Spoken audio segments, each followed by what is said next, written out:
გადაცემის დასკვნით ბლოგში ამერიკიდან გვექნება ჩართვა ბატონი გიორგი ხატიაშვილი პოლიტიკის მეცნიერებათა დოქტორი შემოგვიერთდა. მასთან ჩვენ შევეცდებით გავარკვიოთ როგორ იქნება ამერიკის შეერთებული შტატების 47 პრეზიდენტის დონალდ ტრამპის პოლიტიკა საქართველოსადმი. ბატონ გიორგი, დიდი მადლობა რომ გვერთვებით საღამო მშვიდობისა. ეს არის ძალიან ვრცელი და მოუწურავი თემა და რა თქმა უნდა ვერც პერსონალურად მექნება პრეტენზია შევეჭიდო ამ თემას განსაკუთრებით ლიმიტირებულ საეთერო დროში. თუმცა თავარი აქცენტები მინდა გავუზიაროთ, თავარი ანალიზი თქვენი ჩვენს საზოგადოებას. 20 იანვარი საქართველოს ხელისუფლებას ურთიერთობების გადატვირთვისთვის ჰქონდა მონიშნული, აი ამ თარიღს რაღაც განსაკუთრებული მოლოდინი უკავშირდებოდა. ჩვენ მოვისმინეთ საინაუგურაციო სიტყვა, ცხადია, იქ კონკრეტულად საქართველოზე არაფერი თქმულა, მაგრამ ტრამპმა ძალიან კარგად, კაფიოდ გაავრცელა გზავნილები საგარეო პოლიტიკის მიმართულებით, მტრულად განწყობილი ქვეყნების მიმართულებით. ამიტომ მოდი პირდაპირ კითხავთ. შედგება ეს გადატვირთვა თქვენი აზრით, დღესაც მოვისმინეთ საქართველოს ხელისუფლების მხრიდან, რომ არსებობს სურვილი სუფთაფურცლიდან დაიწყოს ურთიერთობები. მოგესალმებით, მადლობა მოწვევისთვის. პირველ რიგში გამოვიყენებ შესაძლებლობას და მეც გამოუცხადებ სოლიდარობას კაბატონ ზიას. რაც შეეხება ტრამპი და საქართველოს ურთიერთობების გადატვირთვა და საქართველოს ხელისუფლების სურვილი, რომ სუფთაფურცლიდან დაიწყოს ეს ურთიერთობა. რა თქმა უნდა, ტრამპმა თავის საინაუგურაციო მიმართვაში გაამახვილა ყურადღება, რომ თქვათ, ამერიკა იქნება უპირველესი და ეროვნულ სუვერენიტეტზე თქვათ იქნება დიდი ყურადღება, რაც თქვათ, საქართველოს ხელისუფლებას აძლევს იმედს, რომ თქვათ ესეთ ჭყალებში ამერიკა აღარ მოგვაწვება ისეთ საკითხებზე, რომელიც თქვათ ტკივნეულია, ან უფრო რომ გამამარტივოთ, საქართველოს ხელისუფლებას აქვს იმედი, რომ თქვათ ამერიკა აღარ გაამახვილებს ყურადღებას დემოკრატიაზე, რაც მგონია, რომ ასე არ იქნება მრავალი მიზეზის გამო. პირველი, რაც თავარია, ის არის, რომ საქართველოს გეოპოლიტიკური ზონა არის უმნიშვნელო, ხო, აღიაროთ, საქართველოს არც ისრაელია და არც კუბა, რომ თქვათ ამერიკის პოლიტიკური ელიტის შიგნით ორი განსხვავებული მოსაზრება არსებობდეს საქართველოსთან მიმართებაში. შესაბამისად, ალბათ და გაგრძელდება დასაწყისში მაინც ის პოლიტიკა, რასაც თქვათ ეს ბიუროკრატია, რასაც ატარებდა საქართველოს მიმართ, ეს პოლიტიკა გაგრძელდება, იმიტომ რომ თქვათ არ არსებობს სხვა მოსაზრება, ხო?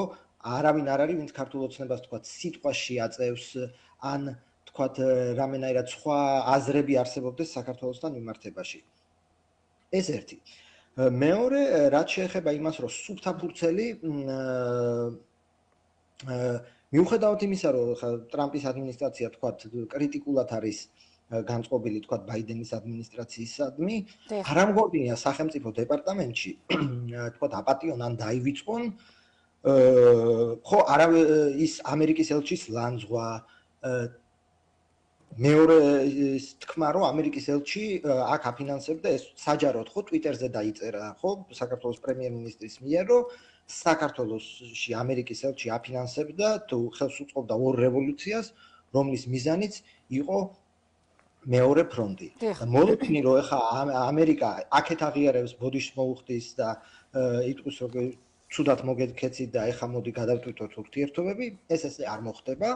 ბოლოს და ბოლოს ეხა ისიც სუპერ სახელმწიფოა და რამე თქვათ მოტივი ხო უნდა კონდეს დონალდ ტრამპს რომ დაგილაგდეს, ხო? იმიტომ რომ თუ არ დაგილაგდა რა ხდება? რამე დააკლდება დონალდ ტრამპს რომ არ დაგილაგდეს. შესაბამისად, მოლოდინი არის, ოღონდ ეს მოლოდინი არის დაფუძნებული იდეაზე, რომ რადგან შიდა პოლიტიკაში და თქვათ საგარეო განცხადებებში ტრამპი უფრო ამ კონსერვატიულ დღის წესრიგს აწვება და ქართულ ოცნებას მიაჩნია, რომ ისიც თქვათ ქვეყნის შიგნით ამ კონსერვატიულ დღის წესრიგს ატარებს, აი ეს კონსერვატიული თანხwebdriver გამოიწვევს ურთიერთობის გადატვირთვას.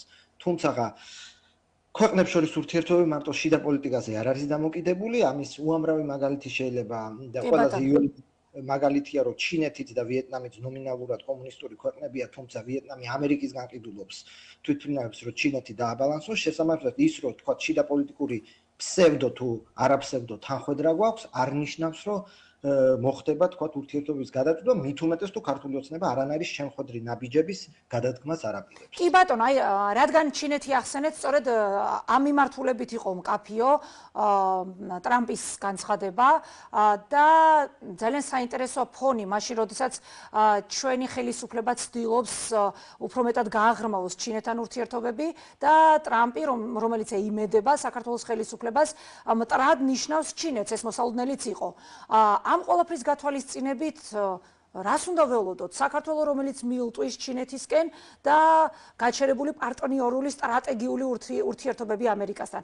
თქვენი ანალიზი როგორია, რამ შეიძლება ამ მიმართულებით შეცვალოს ურთიერთობა, ან საქართველოს ამ დამოკიდებულებამ ჩინეთისადმი რა პოლიტიკა წაახალისოს, ტრამპის რა პოლიტიკა წაახალისოს? ტრამპის მიმართება და ეხლაც ნახევარი საათის წინ დავოში მან განაცხადა, რომ მას სურს ჩინეთთან კარგი ურთიერთობები, მას სურს, რომ ჩინეთი დაეხმაროს უკრაინის ომის დასრულებაში და რუსეთს მიაწვევს თქვა ჩინეთი, რომ უკრაინის ომი დაასრულოს. ამავდროულად ტრამპი უკმაყოფილოა ეკონომიკური ურთიერთობებით. ტრამპის ადმინისტრაციაში კარგად ესმით, რომ ერთადერთი სახელმწიფო, რომელსაც კონკურენციის გაწევა შეუძლია ამერიკისთვის დღესდღეობით ეს არის ჩინეთი. 21 საუკუნე განისაზღვრება ჩინეთ-ამერიკის ურთიერთობებით, მაგრამ ასევე ესმით, რომ ეს მართვადი თქვა დაპირისპირების ფარგლებში, თქვა ჩინეთის ეკონომიკური და პოლიტიკური ექსპანსია არ იქნება თქვა მისალმებული ტრამპის ადმინისტრაციის მხრიდან და მით უმეტეს ახლა კავკასიაში ჩინეთის ექსპანსია არ ამგონია მაინდა-მაინც თქვა ტრამპ ამერიკის ხელისუფლების მიერ იყოს ან ნებადართული, ან მისალმებული, ან თქვა ამაზე თქვა საქართველოს ხელისუფლებას ან პასუხი არ მოსთხოვონ, ან შენიშვნა არ მისცენ. კი ბატონო, ბატონ გიორგი, ჩვენ ხშირად გვესმის საუბარი, ეს საზოგადოებას ეუბნებიან, რომ ამერიკას საქართველოში აქვს თავისი ინტერესები. ნუ ცხადია, ახლა პოლიტიკოსები, პოლიტიკის თქვენ დოქტორი ბრძანდები და რა თქმა უნდა, ამიტომაც გთხოვთ შეფასებას, როგორია ეს ინტერესები დღეს საქართველოში და ემთხვევა თუ არა საქართველოს ეროვნულ ინტერესებს? აი ამერიკის ინტერესების ხაზგასმით, რის წინ წამოწევას ცდილობენ ამ შემთხვევაში ავტორები. ეს ამერიკული ინტერესი საქართველოში, ეს არის საქართველოს ეროვნული ინტერესების საწინააღმდეგო თუ არსებობს თანხwebdriver? ზოგადად ამას რო ამბობენ, იქ ქვეტექსტი იგულისხმება ის ტრადიციული პროპაგანდისტული ხაზი, რომ ომი მოგთხოვეს და ჩვენ ომი არ დავიწყეთ და ეს არის რომ აი ჩვენი ინტერესი იყო რომ ომი არ დაგვეწყო და იმათ მოგთხოვეს. ეხლა რაც შეეხება ეროვნულ ინტერესებს, ზოგადადაც ესეც ხო ისეთი ტერმინია ყოვლის მომცველი და თან არაფრის თქველი. რა არის ეს ეროვნული ინტერესი? ვინ ეროვნულ ინტერესს განსაზღვრავს ის პოლიტიკური ელიტა, რომელიც იმ წუთას არის ხელისუფლებაში, ხო? ბაიდენის ადმინისტრაციას თქვა სხვა ინტერესი ქონდა მეტნაკლებად, ეხლა ცოტა შეიცვალა, ხო? ანუ ელიტა განსაზღვრავს. რაც შეეხება იმას საქართველოს და ამერიკის ეროვნული ინტერესები თანხwebdriverშია თუ არა თანხwebdriverში, კიდევ ერთხელ გავიმეოროთ, თუ ამ პროპაგანდისტულ ტყუილს მეორე ფრონტის მიმართ მოვაშორებთ, ამერიკის ეროვნული ინტერესი რა გამოდის? ნუ 30 წელი ამ ქვეყანასთან ჰქონდათ მეტნაკლებად ნორმალური ურთიერთობა, უამრავი ფული დახარჯეს აქ რაღაცა ინსტიტუტების მშენებლობაში, ასევე თქვა ხო ჩვენ ჯერჯერობით კიდე ესე თანამშრომლობთ უსაფრთხოების საკითხებში, აქ რეგიონული უსაფრთხოების საკითხია და რაც უკრაინის ომი იწყება, ამის შემდეგ ჩვენ თქვა ხო გვესმის რომ მეორე ფრონტს გთხოვენ, ირიბად პირდაპირ რევოლუციას აფინანსებენ, მერე ხდება ასეთი თქვათ კანონების მიღება და ეს სრული თქვათ გადამტერება ამერიკის შეერთებული შტატების მოქმედი ხელისუფლების და იქიდან საპასუხო ნაბიჯები, ხო პირდაპირ ამბობენ. ნუ ჩვენ არ მოგწონს და ჩვენ სანქციებს იმიტომ ვაწესებთ, რომ საქართველოს ხელისუფლებამ გადაუხვია იმ კურსს. შესაბამისად, აი ეს ესკალაცია რეალურად თუ რამე ეროვნული ინტერესი არსებობს, ალბათ საქართველოს ეროვნულ ინტერესში საერთოდ არ უნდა შედიოდეს ამერიკასთან ცუდი ურთიერთობები, ხო? ხო, აცხადებენ, რომ ჩვენ ეროვნულ ინტერესში არ შედის, ხო, რუსეთთან ესკალაცია, აბსოლუტურად გასაგებია. და ამერიკასთან ესკალაცია რატო შედის ჩვენ ეროვნულ ინტერესში, ვინ უნდა ამიხსნას? კი ბატონო, და აუცილებლად მინდა მოვასწროთ, სხვა საკითხებს ვერ დავფარავთ. რუსეთი ტრამპი პუტინს გადასახადები და სანქციები დაემუქრა იმ შემთხვევაში, თუ უარს იტყვის უკრაინაში მშვიდობის დამყარებაზე, ხო? მსოფლიოს ახსოვს მისი განცხადება, რომ მას შეუძლია ომის დასრულება და ეხლა მთელი მსოფლიო მართლაც ელოდება და ვიცით, რომ ეს ამბიცია ტრამპს აქვს. ამ მიმართულებით რას ელოდებით, რა დათმობა მოუწევს პუტინს? ცხადია ჩვენ ვერსიებს და მსჯელობთ ეხლა რა თქმა უნდა. ამიტომ თქვენი ანალიზი როგორი იქნება, რამდენად შესაძლებელია და რა ბერკეტი შეიძლება ამუშაოს, გამოიყენოს ტრამპმა იმისთვის, რომ გადაწყვიტოს ამ უსამართლო ომის ბედი საბოლოოდ უკრაინაში.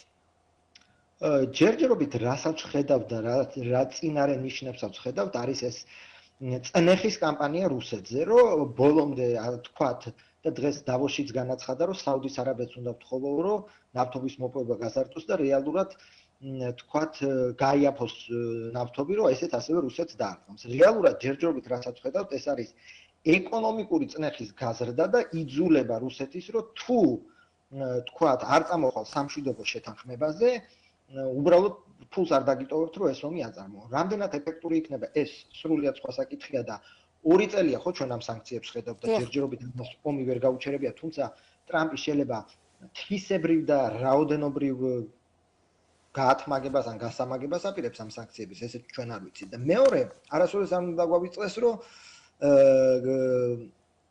პუტინის მაქსიმალისტური მოთხოვნები ხო ჩვენ ხო არ ვიცით რას მოითხოვს. შეიძლება საერთოდ ჩაიშალოს ეს სამშვიდობო პროცესი, იმიტომ რომ არარეალისტური მოთხოვნები დააყენოს პუტინმა, ან არ გამოთქვას მზაობა იმ სამშვიდობო ცეცხლის შეწყვეტაზე წავიდეს, რომელსაც თქვა ამერიკა მას წინ დაუდებს. შესაბამისად, ტრამპს ურთულესი პროცესი ელის წინ, ეს ეკონომიკური წნეხის კამპანიას გაამართლებს ან არ გაამართლებს და ასევე არ გამოჩნდება ხო იმიტომ რომ თქვა წინასაარჩევნოდ უთქვამს ტრამპს, რომ თუ თქვა რუსეთი არ დამთანხმდება, მე უკრაინას მე შეერაღებას მივცემ.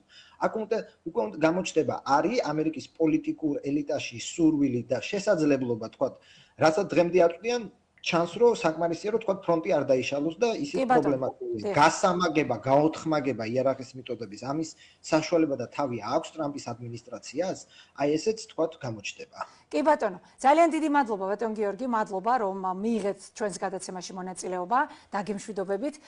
ჩვენი გადაცემა